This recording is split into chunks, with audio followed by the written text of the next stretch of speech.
Between Minneapolis and Sioux Falls, there's a long stretch of wide-open highway, Interstate 90, that spreads out across the southwest corner of Minnesota. That's where I find myself now.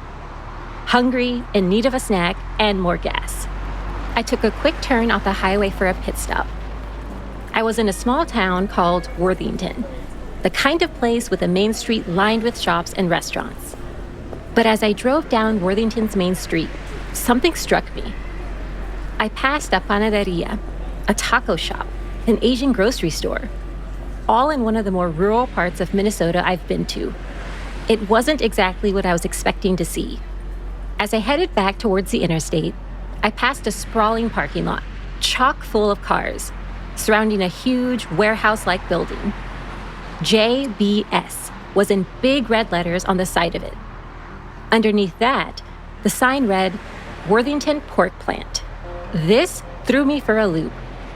When I thought about meatpacking, I always pictured St. Paul's Stockyards, or Hormel, home of Spam in Austin.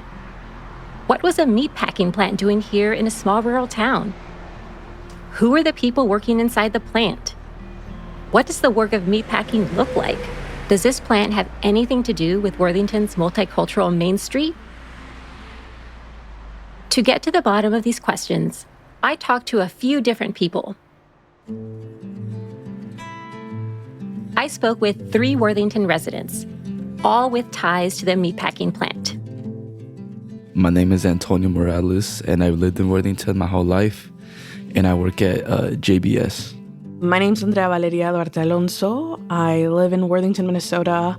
I've been living in Worthington since pretty much as a second grader, so for a while. I'm 28 years old. Hola, mi nombre es Leonardo Duarte. Hello, my name is Leonardo Duarte. Tengo edad de 52 años y vengo de México. Nací en un ranchito que está pegado en Michoacán. I am 52 years old and I'm from Mexico. I was born in a very rural town in Michoacán. Andrea is Leo's daughter. You'll hear her come in throughout the episode to help with translation. Lastly, to make sure I had all the historical context, I spoke to Roger Horowitz. I'm Roger Horowitz. I am the director of the Center for the History of Business, Technology, and Society at the Hadley Museum Library, which is a large research library in Wilmington, Delaware. I also am a professor of history at the University of Delaware. I'm Dr. Chantel Rodriguez, and this is Meatpacking in Minnesota, How Migration and Labor Transformed Worthington. Roger's been studying meatpacking since the late 1980s. He could speak to a whole host of things within the industry. So to make sure I was fully prepared for our conversation, I did some preliminary research. I wanted to make sure I understood exactly what meatpacking is. I had always thought it was strictly about making sure the meat got wrapped and packaged correctly. Turns out, it's a whole lot more than that. Meatpacking involves not just packaging meat, but the slaughtering, processing, and distribution of it as well. From Roger, I wanted to understand how this industry, one I have always associated with tight, urban spaces, could have ended up all the way out here. Part of that meant getting a deeper understanding of what sorts of facilities are necessary for the processing and packaging of meat. Well, meatpacking industry is created because Americans like meat. And you have to have, an organization of business and labor and technology for that to happen. When we speak about meatpacking, usually referring to 2 main sort of physical artifacts. One is the slaughterhouses, obviously, in which animals go in, they're killed, they're cut into various pieces so they can be sent off to supermarkets, restaurants, and your dinner table. Then there's the stockyards, because the animals have to be prepared for that. The stockyards are created really to supply the packing houses, because otherwise you ship the animals live, and you don't need a stockyard to do that. But no, the Armour, Swift, and Cudahy, 3 of the large packing companies, all had plants in the St. Paul area. When I was talking to Roger, it became clear that to understand why meatpacking plants moved from urban centers to rural towns like Worthington, I'd have to take a step back to the early days of the meatpacking industry. Before the 1860s, meat was sourced locally. It was impossible to ship meat any distance without refrigeration. Well, the challenge of meatpacking on a big scale is sort of very elementary. One is that once the animal is killed, it starts to deteriorate. Bacteria can form in the animal, and that's a big problem, obviously. They also come in odd sizes. So it's very hard to create an assembly line, so it's like a car, where you could do that. So before you have refrigeration, which is really 1880s. Refrigerated rail cars were introduced in the 1880s by Swift, a major meatpacking company. The company's founder, Gustavus Swift himself, is credited with these developments. Refrigerated cars changed the game. Now, meat could be processed during the summer months and shipped long distances. As this technology spread, new, larger packing firms began replacing the smaller, local firms. These large firms built operations in Midwestern cities with significant railroad hubs. The Midwest was ideally positioned, closer to the cattle ranches out west and in the Great Plains, with easy rail access to ship processed and packaged meat to the East Coast. The first time you have refrigeration in slaughtering, you have to move the animals themselves. And that's complicated and expensive to, say, move millions of animals from one place to the other on railroad cars. And it's cheaper. The closer you get the animal to where it's raised and kill it and ship the meat, it's cheaper, always cheaper. It's like a rule of meatpacking. This is where St. Paul comes into the picture. Western livestock farmers needed a place to locally slaughter and process livestock headed for Chicago. A prominent railroad businessman named Alpheus B. Stickney solved that problem in 1886 when he opened the St. Paul stockyards. Stockyards were sprawling areas outside packing plants where animals were gathered and prepared for slaughter. The St. Paul stockyards were once spread across 260 acres, filled with small square pens, each filled with livestock. Over time, the stockyards attracted 4 major meatpacking companies, including Armour and Swift, that controlled the bulk of the meat production in the U.S. As for the slaughterhouses themselves, they had to be fit into small footprints to make efficient use of their urban space. These plants are 4, 5, 6 stories high. And the way they moved meat around these plants was by a system of chutes that would drop the meat from one floor to the next, or men would wheel them in carts from one place to the other. And that reflected that they're in downtown stockyards areas where space was there. Also, you wanted to use gravity to distribute the water, distribute the meat, and all that. Refrigeration is everything in this industry. When they start refrigerating the packing houses, that's really the early 20th century. That extends the amount of time you have to get your meat to market. At the same time that the distribution of meat is expanding, Americans' taste for meat is growing. These factors converged and led to an increase in production. A bigger market meant producing more meat. To do that, meatpacking companies had to hire more workers. By 1925, there were 125,000 meatpacking workers in the country, compared to only 8,000 in 1870. Over the course of little more than 50 years, meatpacking employment had gotten 15 times bigger. Can you tell me a little bit about the packing houses and who the workers are that work in the packing houses and the kind of work that they do? Well, it's immigrant labor. Again, we're thinking like, say, 1900, 1930, in that range. I mean, meatpacking has never been a desirable job because you're taking an animal apart, essentially, and its blood and its flesh, and the actual plant itself is covered in grease. If anybody ever walks into a plant, you'll be afraid of slipping because there's grease all over the place. There's blood all over the place. There are animal parts all over the place. So it's kind of a gruesome place to go. Very challenging environment there. So usually workers who have any other way of getting out of meatpacking go someplace else.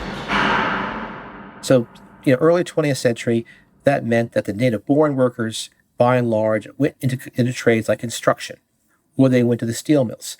All of which, again, these are industrial trades and all that, but they're not as dirty as meatpacking is. So the people who come into meatpacking are the immigrants, the recent immigrants, Croatians, from Slavs, Czechs, you name it, Poles. A lot of Poles come in there to those jobs. And you also get, for African Americans, in a lot of places in the country, Meatpacking was the best job they could get because of racial discrimination. Anyone who could avoid working in meatpacking did. It wasn't just gruesome. It was dangerous. Combine a floor that's slick with blood with fast-moving, knife-wielding men, and you have a workplace rife with accidents. This is the time before safety standards, before labor laws. And on top of all that, for those with few options outside meatpacking, it wasn't exactly stable employment or easy to get the job in the first place. Many times in meatpacking, you had what was called, in other sectors of the economy, a shape-up, which meant if you wanted to work, you went down to the plant, maybe 5 o'clock in the morning, and you stood outside hoping that you'd get picked to work that day.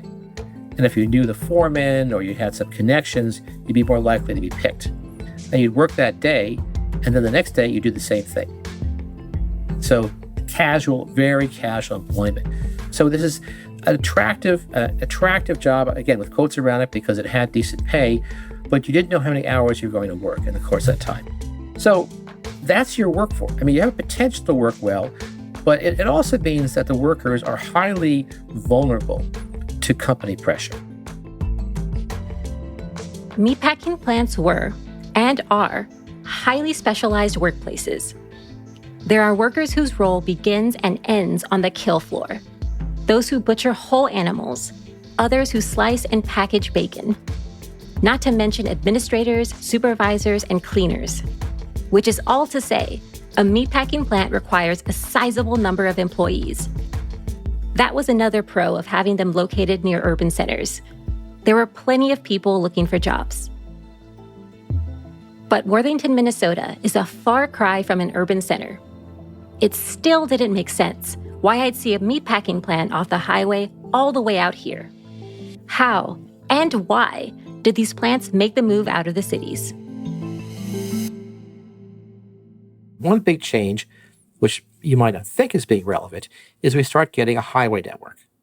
And the highway network allows trucks to take the place of railroads in distribution, which means that the plants are no longer forced to be in the center stockyards where the rail connections are.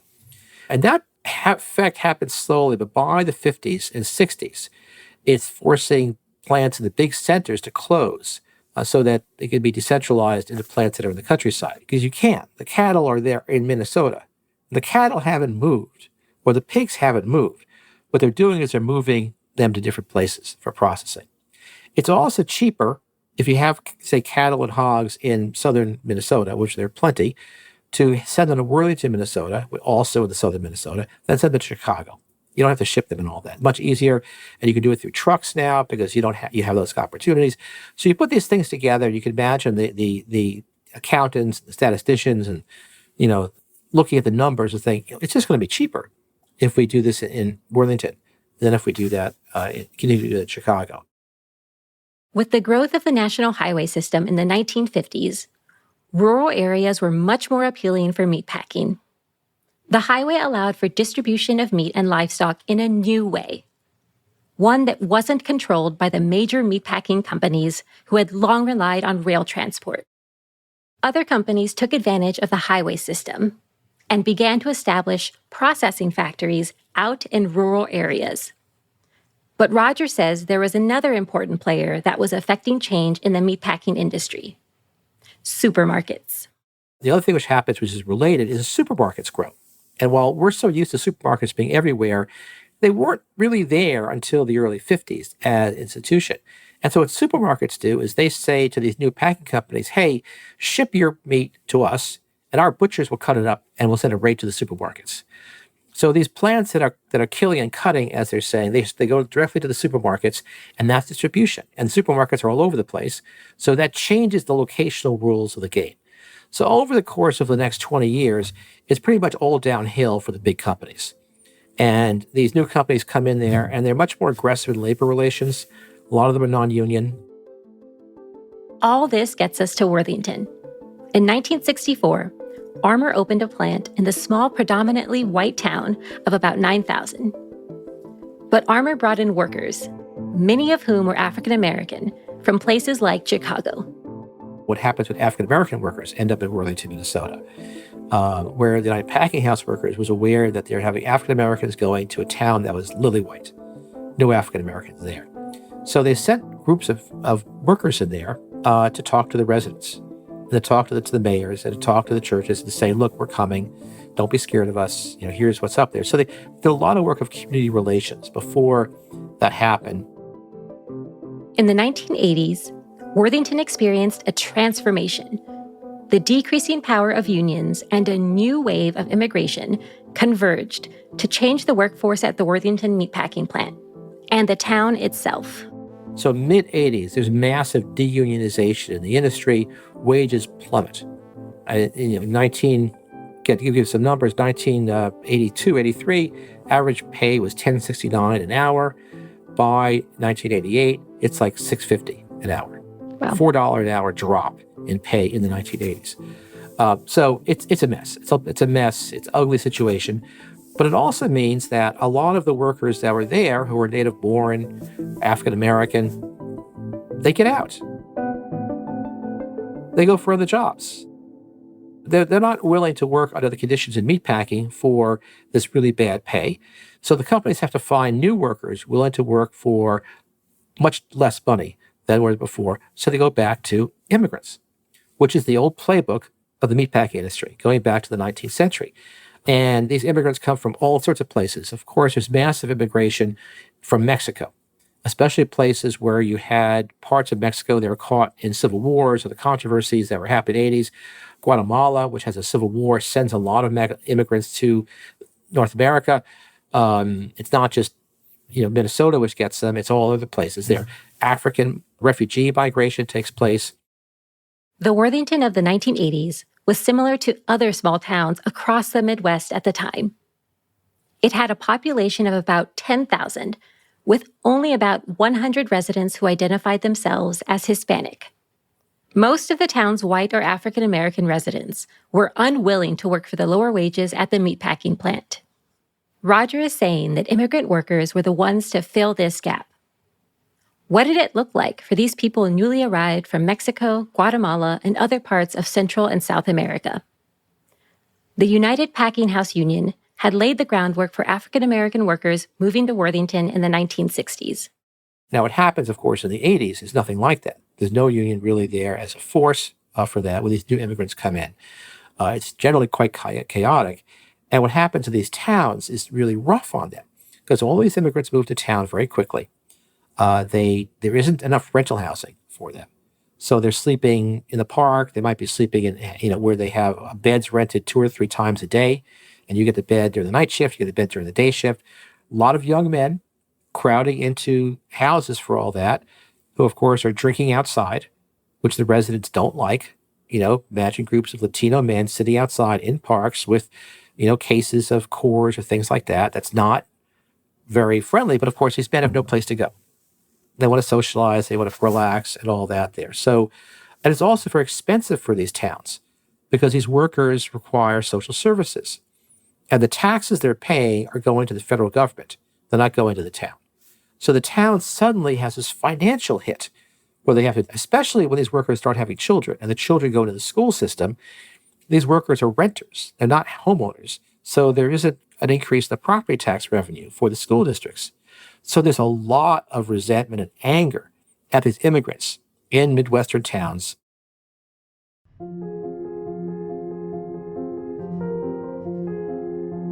That resentment goes back to how the town of Worthington was doing in the 1980s. The farm crisis in the mid-1980s led to higher interest rates on loans, increases in land prices, and rising production costs. All this meant agricultural jobs were drying up. Worthington's already small population was dwindling, and the town was struggling to stay economically afloat. This is the context that the immigrant workers arrived into. Some Worthington residents were welcoming towards the immigrant community through local churches or other means. They embraced the economic benefits brought by the new arrivals. Others felt the new arrivals were a burden on the local economy. The people moving to Worthington were moving for the jobs at the meatpacking plant, giving new life to the town's #1 employer, and all the other jobs in town that support it, like truck drivers, veterinarians, plant kitchen staff, and livestock transporters, to name a few. In 1983, the armor plant in Worthington got new ownership. Swift Independent Packing Plant purchased the whole operation. Over the following years, the facility would triple in size. By the time JBS, a Brazilian meat company, purchased the plant in 2007, it was processing more than 20,000 hogs per day, compared to the 5,000 a day in 1964. This all brings us back to those 3 Worthington residents I mentioned at the top of the episode. Here's Antonio Morales. He was born and raised in Worthington. Antonio's parents immigrated to Florida from Guatemala and moved here for his father's job at JBS. Would you mind sharing one of your earliest memories of living in Worthington? My earliest memories? Probably it was when my parents would take us out to see the soccer games every Saturdays. They were like small Sunday leagues. Before landing in Worthington, Antonio's parents moved around to various towns with various packing plants. That's something many workers in the meatpacking industry do. It's an effort to find the job with the best wages. These can range from $16 to $20 an hour. Leonardo Duarte has moved all around the Midwest, but has put roots down in Worthington. Empecé trabajando desde 1992. I started working since 1992 in Dodge City, Kansas. I worked at XL Cargill.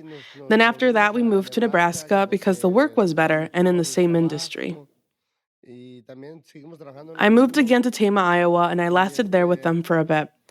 The same bosses that I had in Windham promoted me by requesting I help them out by organizing a floor. I was then also offered another opportunity in Plainwell, Michigan. I wasn't there for long because I didn't like the city. There was too much traffic and I didn't feel as comfortable there, so I returned to Tama. Y volví a regresar otra vez a la industria de Tama. It wasn't just the lack of traffic that made Worthington appeal to Leo. It became enough of a home for his family that they bought a house here. Here's his daughter, Andrea Duarte-Alonso. Would you mind sharing your first memory of Worthington when you arrived here back in 2006, I believe it was? Yeah, I was a second grader. I was so mad. My dad pulled me out of school and I forgot my pencil box. All I remember is just sitting in that car being really upset. Everything looked blue to me. But I do remember my classroom. I remember a lot of my classmates were white, and there might have been a few students of color at the time.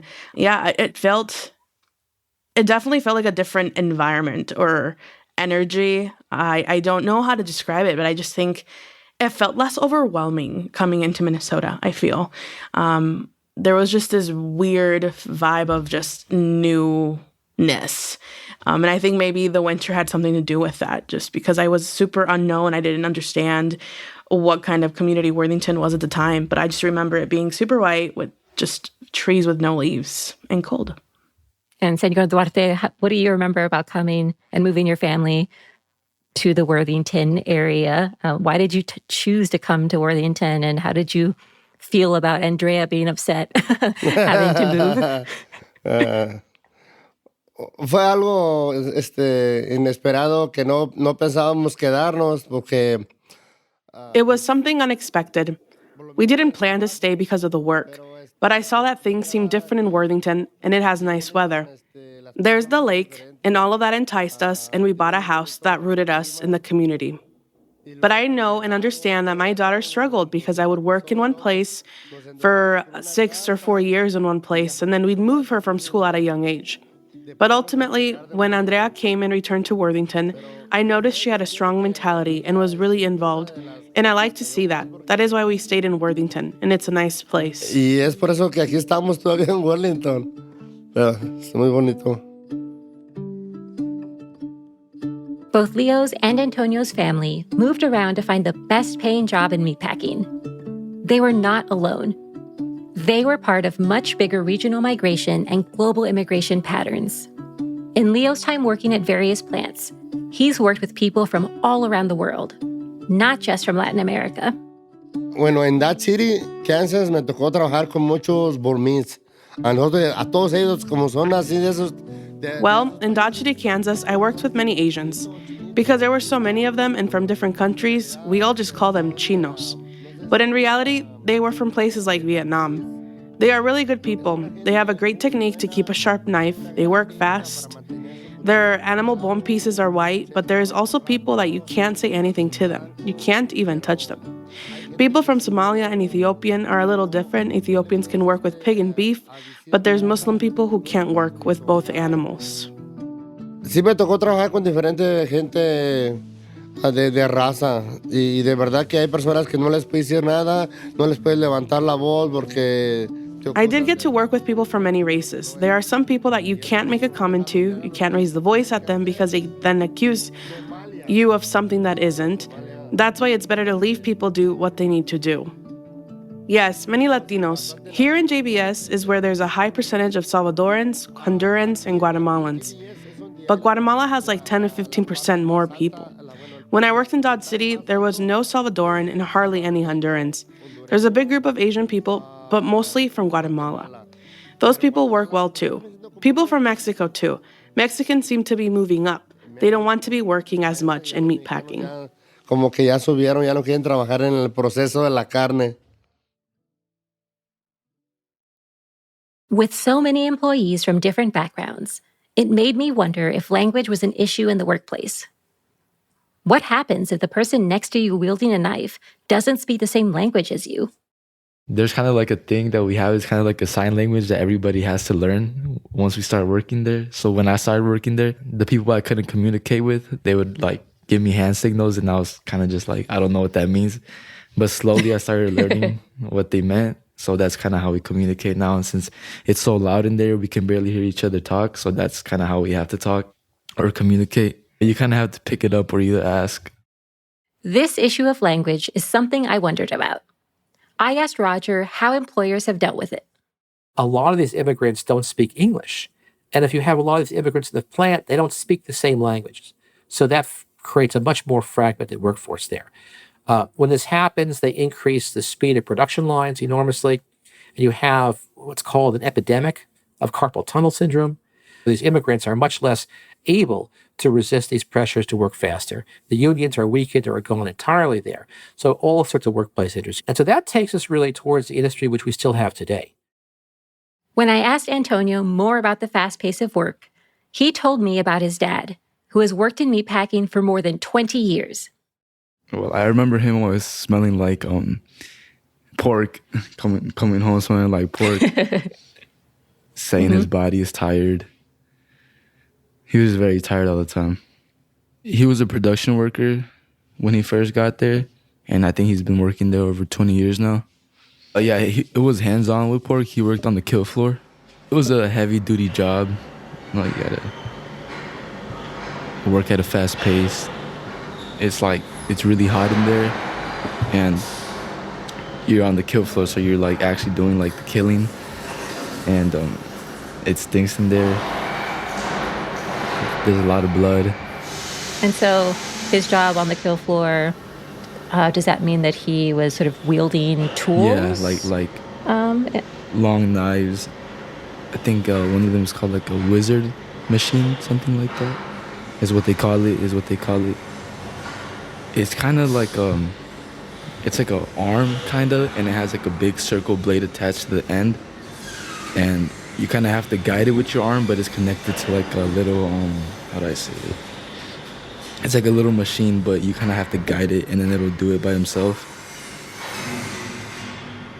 While Antonio's father works on the kill floor during the day, Antonio works to clean and sanitize it on the night shift. So I go in at 11:30 p.m. and then the first thing I do when I get there, we have like a safety topic meeting. So like everybody in the sanitation department gets together in the cafeteria, and then we have the safety managers talking about new topics every day. And then after that, we get a little break, and then we go down to the floor. Oh, sorry, I don't know if you can hear my dogs. So then we'll go down to the floor, and then since my department doesn't start till 3 a.m., We have to go and help out in different departments that need help. And then we get our little break like around 2:30 and then go back down to the floor at 3 and then start our area or in our department. We're given like a yellow jumpsuit kind of thing to protect our skin, you know.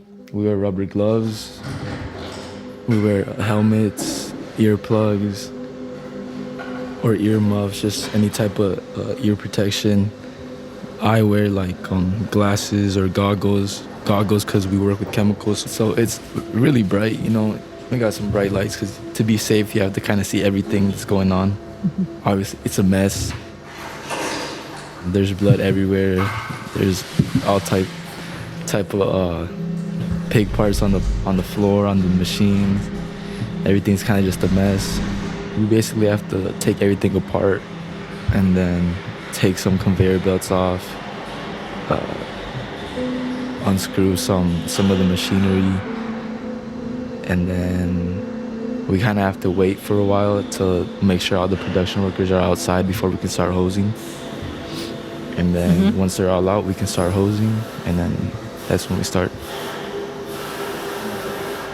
We have to dry the ceilings first, because then sometimes there will be the little water droplets that'll drip down, and then there's like a quality control. They'll say that could like cause bacteria from the ceiling, so we have to make sure we dry it. We use fans, but the main tool is like a big metal pole, and then we connect it to a air hose that's connected to the wall, and then we kind of have to dry the ceiling with that, you know. Turn the air on. You have like air coming out at a strong pressure, so then that helps. I clean up the kill floor. We get out very late since the line stops like around 3 a.m. So we have to work in the fast pace because we have to have the floor ready and turned in by 6 a.m.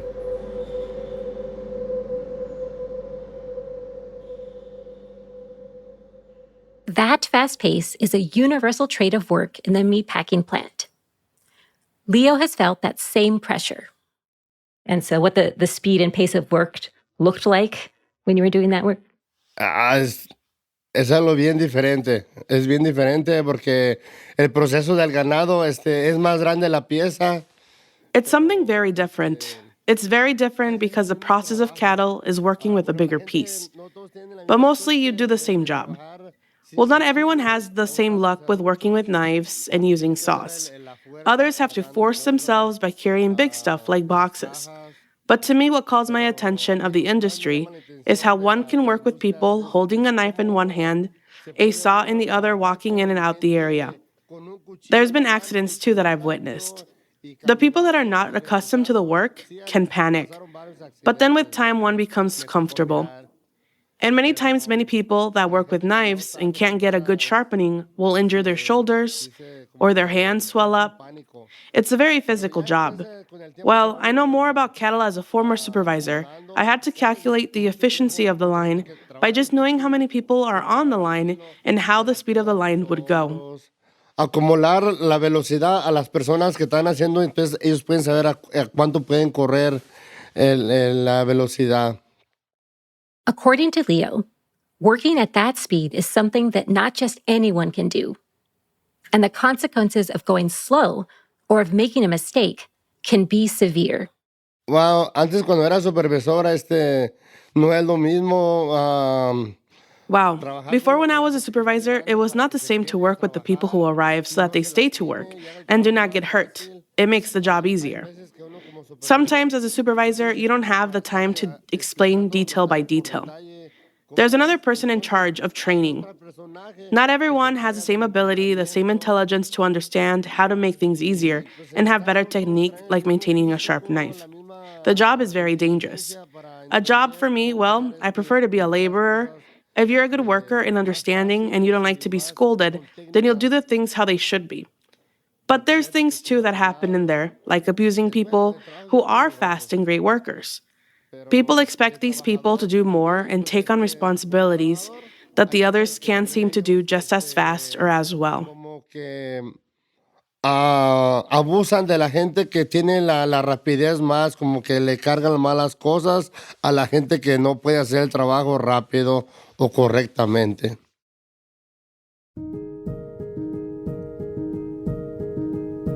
In spite of language barriers, fast pace of work, and long hours, the workers at JBS have nonetheless formed a community. Yes, definitely. I feel like everybody there that works there somehow knows each other, like how I was saying. Mm-hmm. And yeah, there's just that, you can feel it, that there's like a little community there when you go to work. Over the last 30 years, immigrants have come through Worthington to work at the meatpacking plant and accept other job opportunities. They have transformed the small town of Worthington. In 2020, Worthington's population was close to 14,000, with more than a third of residents identifying as Hispanic. It has the highest percentage of Hispanic residents of any city in the state. The influx of immigrants has also had an impact on the Worthington cultural and economic landscape. As of 2017, the town had more than 24 Hispanic-owned businesses. St. Mary's Catholic Church regularly has hundreds of attendees at its Saturday evening Spanish Mass. The Ethiopian community in Worthington is substantial enough to have established an Ethiopian Orthodox church. This led me to another question. I wanted to know how recent arrivals create community in a new place. Here's Leo and Andrea. For either of you or your family, generally speaking, do you feel like there's a specific community group or organization, a church, et cetera, that you feel very connected to being in Worthington? Sí.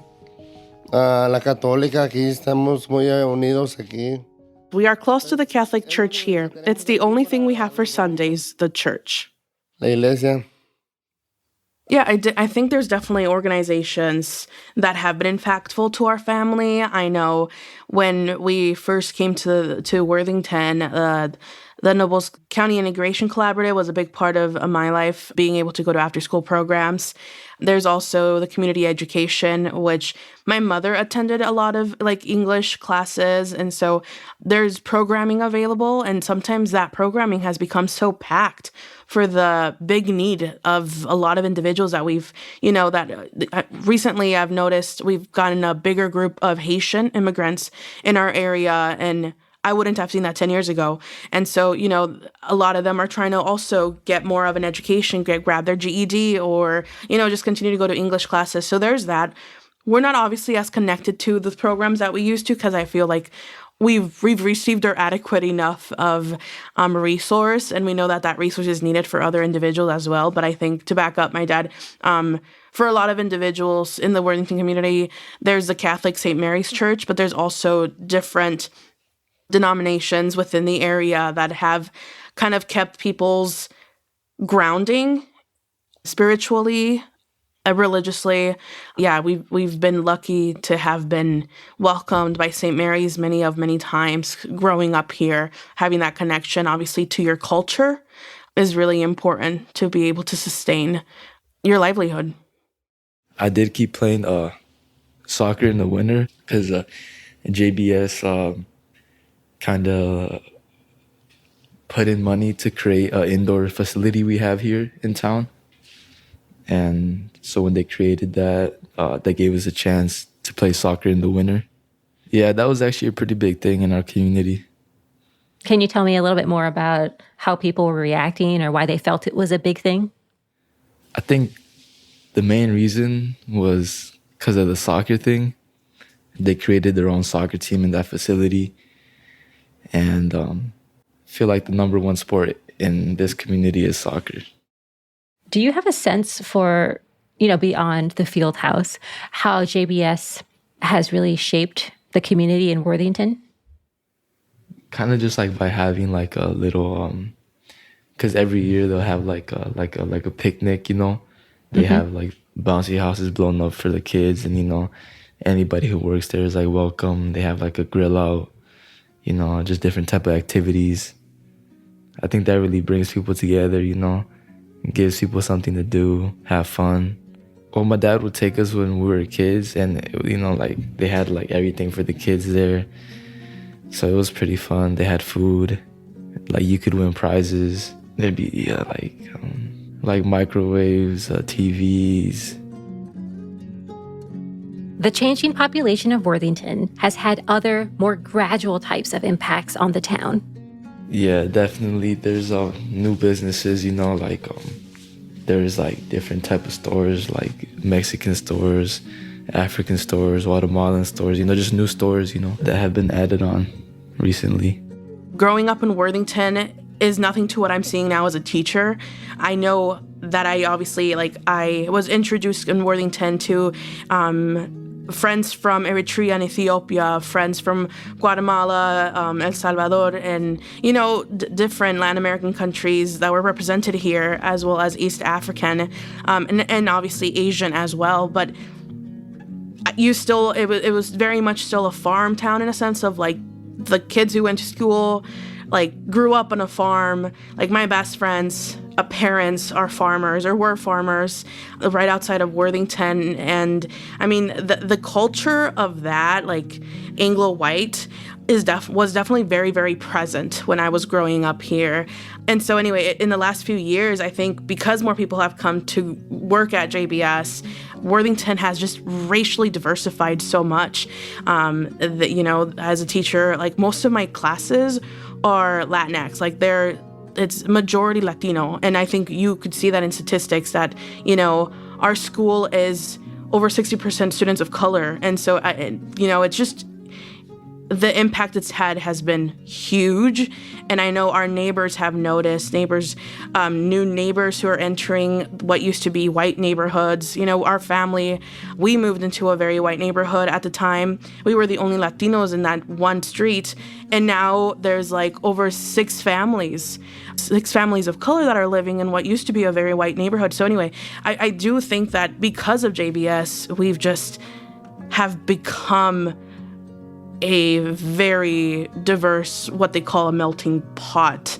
And I think there's pros and cons to it. I think obviously my dad might have said earlier that sometimes you can't communicate all the time because there's just different understandings of what etiquette is, right? And so there's obviously the things that we might get at each other, but there's also like a lot of my students can say like go off to college and be like, well, yeah, college is super diverse here, but like imagine back home, it was way more diverse, or like I'm just, it's just a very, very interesting culture that has grown within the obviously overwhelming amount of cultures and ethnicities that live in our Worthington area.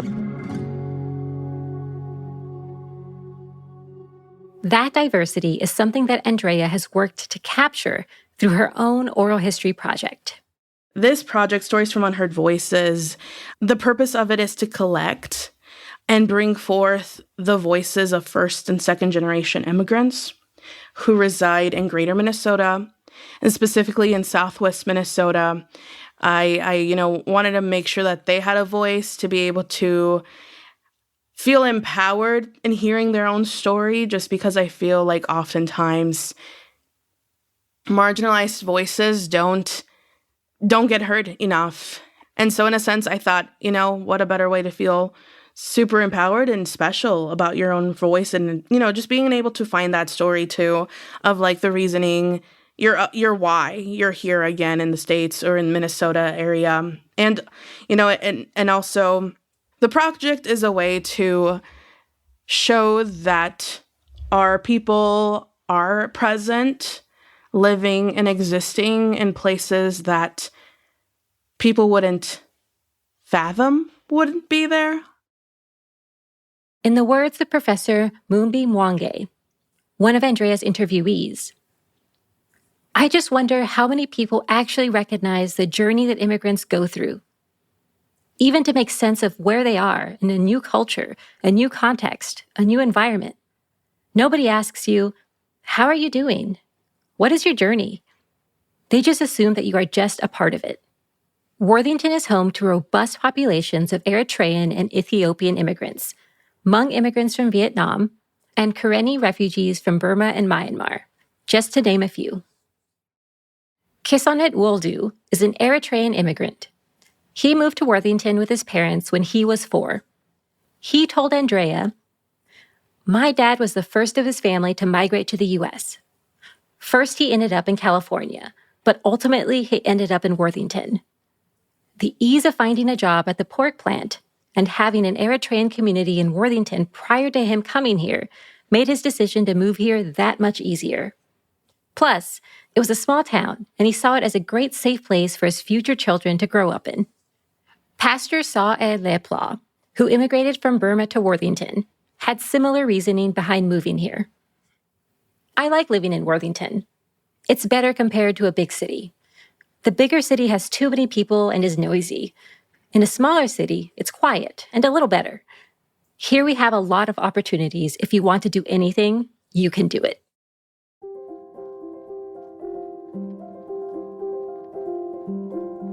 For the 3 Worthington residents I spoke with, and those Andrea interviewed for her oral history project, the town is more than just where JBS happens to be. It's a place they've been able to build community and make a home. Antes no pensaba yo tanto, pero en realidad sobre la planta aquí de GBS. Before, I didn't think much about the JBS plant, and in reality, it is tightly held by the Worthington people. Many people sometimes don't need work, but have to work to obtain benefits such as insurance. The insurance helps a lot, and I think that's why many people stay at the plant. In this plant, the only firing done is if the person doesn't shows up late, and does things they are not supposed to do. In reality, the people are content because many don't drive too far out from their house, and there's the plant. I think that JBS here, even those working at the top, will say the same, that everything they have because of JBS. Yo pienso que GBS aquí, hasta los que están arriba, dicen lo mismo. Todo lo que tengo, lo tengo porque GBS me lo ha dado, pues el mismo trabajo. I went off to college for 4 years, but throughout those years, when my parents moved back to Worthington, I also felt called. And I think it's just, I definitely grew up feeling like I felt a part of the fabric of Worthington. So I think I felt like I was threaded in whatever design Worthington was quilting. La única cosa que me gusta en medio de Worthington es porque a mí me gustó mucho ver cómo Andrea se estaba motivando aquí. The one thing I like about Worthington is that I get to see how Andrea is motivated here. And in reality, we had moved her around a lot. Another thing, the weather is really nice. Here, if you don't mess with anyone, no one messes with you. And really, we wanted to say that they had a good opportunity. Andrea was very motivated, very involved at school. She always had good grades, and so we decided to stay until she could decide for herself what she wanted to do with her life and after. Hasta que decida a ver qué va a hacer con su vida ya después. Because I grew up with an immigrant household, I think I was provided with this idea of immigrants working really hard to provide for their kids, for the next generation. And with the stories that my parents told me from the plant or from their other work, I saw that in other people's eyes too, even though I didn't personally know a lot of immigrants. I mean, we were part of the St. Mary's community for a long time. I just felt like I knew people, even though if I didn't know them personally, I just knew that they were special. And so surprisingly enough, I felt called to come back home.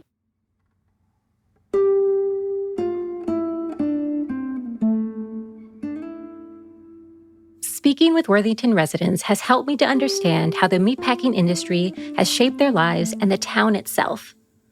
But I also wanted to know the reach of Minnesota's meatpacking industry.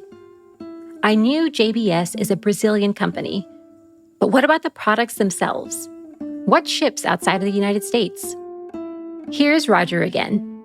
So many processed products in America have spread around the world. A great example of that is Spam, which of course is produced just south of Minnesota, in Austin, Minnesota. It's a Minnesota product that spreads around the world in World War II.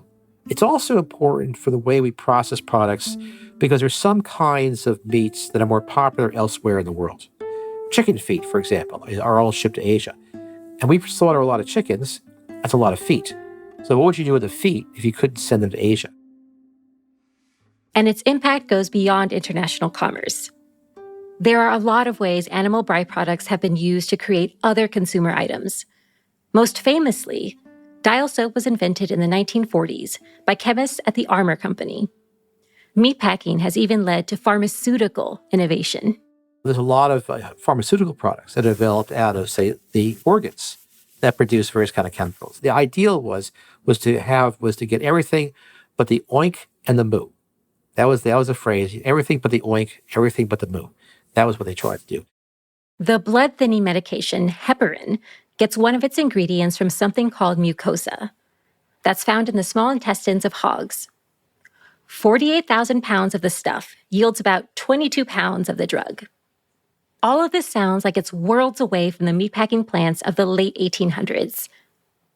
But at the same time, I couldn't help but notice there are some common threads across the history of meatpacking. I'm trying to think about what it might have been like for example, Mr. Swift, right, who, starts his big company and stuff in the 1880s, 1890s, if he were to somehow be able to time travel to today, what he would sort of say about the meatpacking industry today. He would be amazed, but the thing is, he would recognize it. He'd recognize the importance of refrigeration, for example. He'd say, well, I started that. Pat himself on the back for that. He could look at all these immigrants there and go, well, they're not speaking, Czech, and they're not speaking Polish, but they're just like the immigrants that, I had back in my day, who I gave jobs to and all that. And he might, go into a restaurant and appreciate some of the meat that's there as well. So it would be very different, but it's not fundamentally different. He would understand what's going on. As I got onto I-90 and Worthington faded in my rearview mirror, I felt like I was seeing the landscape around me and the food so often on my plate in a completely different light. The meatpacking industry isn't what I thought it was. The late 1800s in the St. Paul stockyards or the Hormel factory in Austin. It might have started there, but the meatpacking industry changes and moves to these small rural towns like Worthington. The history of Minnesota meatpacking is complex and many-threaded. It's a history of the ever-changing and evolving business of meatpacking. It's a story of a single industry's impact on small towns. And it's a story of an immigrant workforce finding ways to create a sense of community and a sense of home. People from all over the world working in Worthington are not only a part of this long history, they are helping to make it.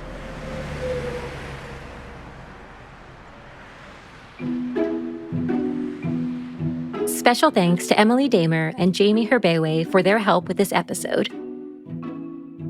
You've been listening to Minnesota Unraveled, pulling on the threads of Minnesota history. I'm your host, Dr. Chantel Rodriguez.